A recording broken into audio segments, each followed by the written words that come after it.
So now that Japan has opened up its borders once again, you might be planning a trip. And as part of that trip, you might be thinking to do some retro game hunting. And I don't blame you, it's a lot of fun. I love doing it, it's just something that I enjoy. But before you go out and start looking for games, there's a few words you might want to know to make sure you get the most out of your experience. A lot of stores in Japan that sell retro games will have a label on the console or the game or whatever that has the price and usually some kind of notes about the condition of whatever it is you're looking at.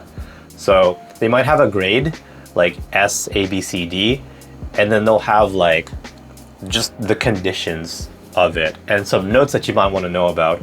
If it boots, if it doesn't boot, if there's scratches, if there's accessories that are missing, anything like that. The problem with those labels is naturally they're written entirely in Japanese. I've never actually seen a label at a retro game store that had the description of the product in English. So this makes it difficult if you just don't know Japanese.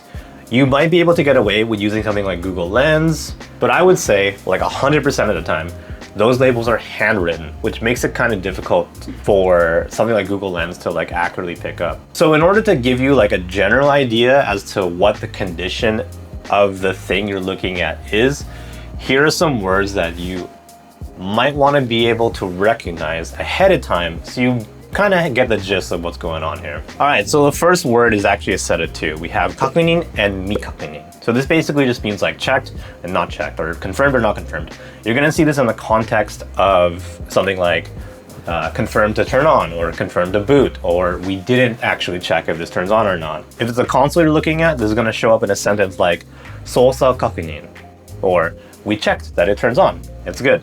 Just a really basic set of words, I think, that if you can recognize these, and at a glance you can know that it turns on or it doesn't turn on. Next up is a set of words that is probably a little more important to collectors. We have kaifu and mikaifu. This just means opened and not opened. Pretty self-explanatory, but if you really care about the condition of whatever it is you're buying, if you're really looking for something that's not opened at all, you're gonna want to look for mikaifu. So if you go to a store and you see something that's like super expensive and you're just wondering what is it about this one that makes it so expensive, it might actually just be mikaifu or not opened. All right, so next up is a word that I think is pretty important for you to recognize. This is junku.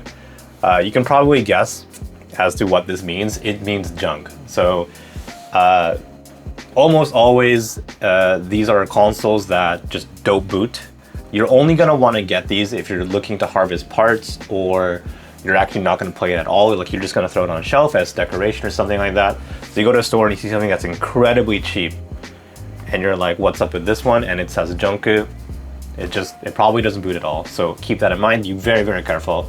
Don't buy it and expect to be playing like a $3 N64 or something like that. Next, kizu. Kizu means like scratch or damage or something. In the context of consoles, this is probably just going to be something like about the console itself, like there might be a scratch somewhere on the chassis. If it's a disc or something though, you're probably gonna care a lot more, and in which case I'd also double check to make sure that it still boots or something. Usually when you see kizu, you're also gonna see another like kanji next to it, probably either shou, well, my shoulder cracking, chu, or dai. This just means like a small scratch, a medium scratch, or a really big scratch. If you're buying like a portable device, like a Game Boy Color or a Neo Geo Pocket or something like that, you might see gamen ni kizu, or just like a scratch on the screen. So if it's like a small scratch on the screen, it might be a little more expensive. If you see something like a big scratch on the screen, the price might come down a little bit. So if you are somewhere where they have a bunch of like Game Boy Colors all lined up and they have different prices and you want to know why, it's probably because of some kind of damage on the body or the screen. All right, so next is keppin. Keppin means like missing accessory. If you're looking at a console or something like that, this is probably gonna refer to like a controller or like a battery door or some kind of cover or maybe a power supply. So if you're buying like a console, it's really important to know exactly what is missing if you're looking to take that console home and plug it in and get playing right away. If it's a power supply that's missing, obviously you're gonna need to go buy a power supply separately. If it's a battery door or some other cover that's missing, the price will probably be a little bit cheaper, but it's completely still playable. So just make sure you know what's missing. On the opposite side of keppin though, we have fuzokuhin. This is accessories or things that are included. So you might see it some places where instead of listing what's missing, they might actually just list what's included. So if you are looking at a console or something like that and you see like included, it'll have like controller, power supply or whatever, and it's missing something from that list, it's gonna like not be there. So this is really, really tricky. So make sure you know the difference between keppin and fuzokuhin and what's listed out, so you know like exactly what it is that you're gonna be getting. In the context of like a game though, if it says like fuzokuhin, manual, box, then obviously you're getting those. If a manual is not listed in that list, you're probably not getting a manual, or you're not getting a box if the box is not listed. So again, just be really, really careful to make sure you know what's in that list and what that word is, if it's keppin or fuzokuhin. All right, last is wakeari. Wakeari is just like a general term that means like something's wrong with this. I actually don't know what the English translation is. I just can't really think of it right now. But if you see wakeari, that basically just means something is up with this, and that's why we've reduced the price. All the words that we mentioned right now could kind of come in as like a subsection of wakeari. So for example, you could say like wakeari and then like gamen ni kizu, or wakeari hako nashi, or wakeari keppin hako, which means like no box. So if you see this word wakeari, that should like trigger some kind of flag in your mind to be like, all right, like I should be really careful, like something's up with this. Let's try to figure out what it is. Obviously this list is completely non-exhaustive. There are so many words that kind of show up when you're looking for retro games.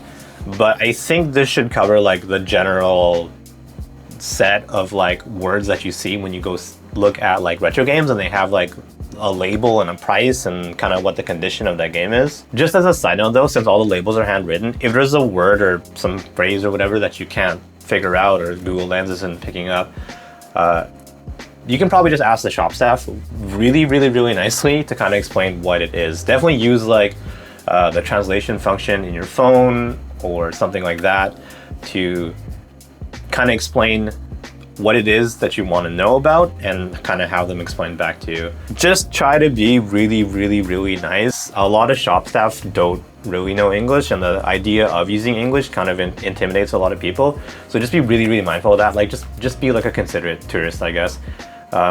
Don't open any boxes yourself. Don't try to inspect any games or consoles by opening. Like just don't do that, please. Please don't do that. When in doubt, ask the shop staff very politely. So I hope this helped at least a little bit. I know it can be a little intimidating to go retro game hunting in Japan, especially if you don't know Japanese. But yeah, I think if you know these words, or at least you can recognize them, it should give you a little bit of a better indication as to what it is you're looking at and the condition of what it is that you might be buying. If you have any questions, feel free to leave them in the comments. I'd be more than happy to answer. If you have any other words that you think might be useful and other people should know about them, leave those in the comments as well. All right, well, that's gonna do it for now. So thank you so much for watching. I super appreciate it. Feel free to subscribe for more videos, and I will see you in the next one. Take care. Peace.